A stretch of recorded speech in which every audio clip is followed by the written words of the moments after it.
Hi, this is Jared with Z-Chord Productions. Today I'm going to try to run Pro Tools 2020.5 on macOS 11 Big Sur, the first public beta version. So this is me just trying to install it for the first time. Now everything takes a super long time right now because I'm also screen recording, and I didn't want to do this on my main computer, so I did it on an old MacBook Pro I have. So it's an old 2-core 2014 13-inch MacBook Pro. But you can see some of the pop-ups look a little different. That's not super important for our purposes. This isn't a review of Big Sur. I just want to see how well Pro Tools will run, if at all, really. So let's get this installed and see what happens.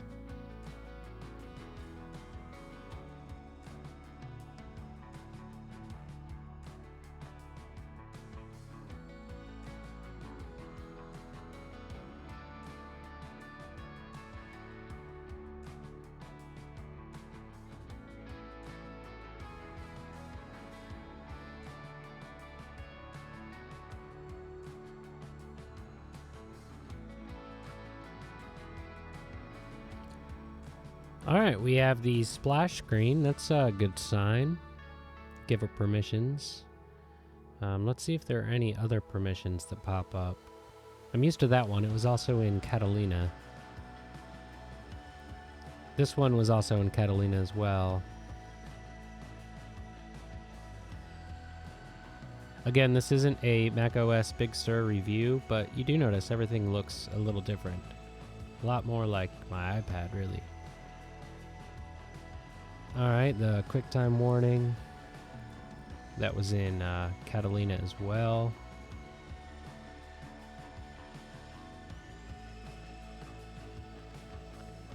I don't remember if that pop-up was in Catalina or not.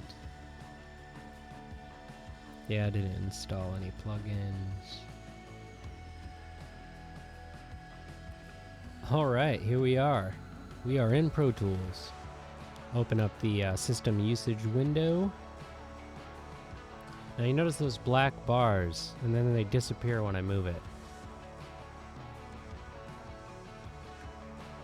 Let's increase the buffer size here. Give ourselves a fighting chance on this old MacBook Pro. Again, there's those black bars in the system usage, but once you move it, they disappear. Pretty bizarre. It's some sort of a graphical rendering issue. Now it is playing. I don't have any actual audio on these tracks, but Pro Tools treats it as if there is because they're audio files. Let's check out the mix window. Everything looks good at first, and then you notice that there's some oddities, and then the screen just kind of goes black. Now this is not an error with the screen recording. I tried this with screen recording turned off, and it does the same thing. There's some sort of graphical rendering issue going on in Big Sur and Pro Tools. It's happening everywhere. You see it down here at the bottom. It's kind of splitting tracks in some sort of an odd way, and it's not displaying them properly. Now the audio will play. I brought in audio and it was fine. Without screen recording, I tested everything, and there wasn't an issue there. It's just being able to communicate with the software is virtually impossible. It's way too much deverb to also handle record enable. So I tried to delete some inserts, and it wasn't an issue as long as I didn't scroll at all. So I wanted to get rid of all the audio and just duplicate these tracks and see how many inputs it could handle.